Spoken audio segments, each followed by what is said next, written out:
dot futures, um, what we have is basically a class. And so in the previous case, the problem that we had was we only had one thread, so everything needed to be kind of shared between that thread, right? So if we have only one thread, and then within that thread we're trying to kind of we try to put a blocking function in there, then obviously that blocking function is kind of going to take its time to complete.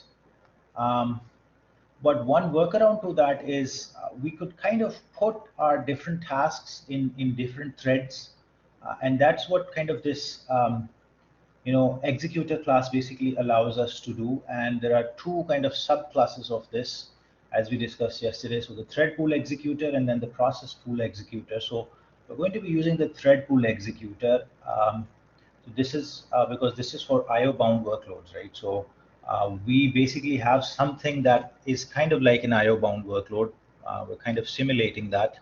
But let me just copy the code from there and then kind of show you how this works. And I won't take too much time, so hopefully I'll end within the next couple of minutes. And so this is the same countdown function that we had. And notice that we're importing concurrent.futures. From that, we're basically importing the thread pool executor. So this is for managing the threads. And then what we do is we basically kind of make this a conventional function. So countdown does not have the async keyword now, right? So if you kind of compare this with example 2, you can actually see that this was, you had the async keyword here. You don't really need that here because now this is like a conventional function that is going to be executed, but will be executed in its own thread that will be created or managed by this thread pool executor, right? So that thread pool executor will kind of create its own threads and it will kind of make this thing work. Other than that, the function is pretty much the same. We removed the await keyword, and now we're using the conventional time.sleep method. And it is a blocking function, but it will only kind of block its own thread, right? But it will be run on a separate thread. So what we have is, we're going to submit 3 tasks. So first is the task A, second is task B, and then third is task C. Now the difference between this and the previous way that we ran this was that all these 3 tasks are going to have their own dedicated threads, right? And these are basically going to be managed by this thread pool executor. So if you go to the main function now, the main is still asynchronous, and this is still asynchronous because it does have threads inside it, but the count basically now is kind of considered as a separate dedicated conventional type of a function, which say is probably not a coroutine. And then you have the loop dot run in executor. So you have your loop, which you basically created here. Now your loop again is just your get event loop. So it kind of gets from async IO. Your executor is basically a class from the thread pool executor, and now you have 3 max workers. So your max workers is 3, right? So what that means is you're going to use 3 threads in your program, and these 3 tasks, so each task is going to get its own thread.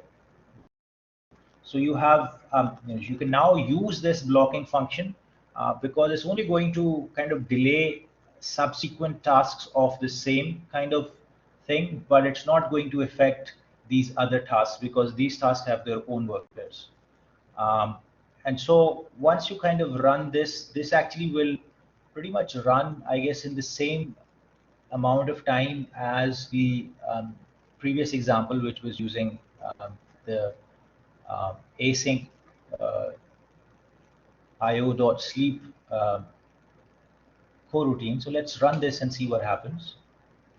And you can see that this should run again. This one runs in 3 seconds. So the difference is that now you can actually use this blocking function. You can put this function inside its own thread, and then it can kind of work. So this is probably maybe an easier way to kind of manage these threads and maybe take care of these blocking functions. So You can read about this in the book as well. It's given there. Let me quickly bring that part up here. So you can read about this in the book. You'll actually find this code there, and you can read about this from the book as well. So this is an interesting insight. The same code here, and it kind of describes this part. And again, it runs in exactly the same time as the previous version. So we have just one more example left in this, which kind of uses multi-processing. And so it basically kind of takes this inherently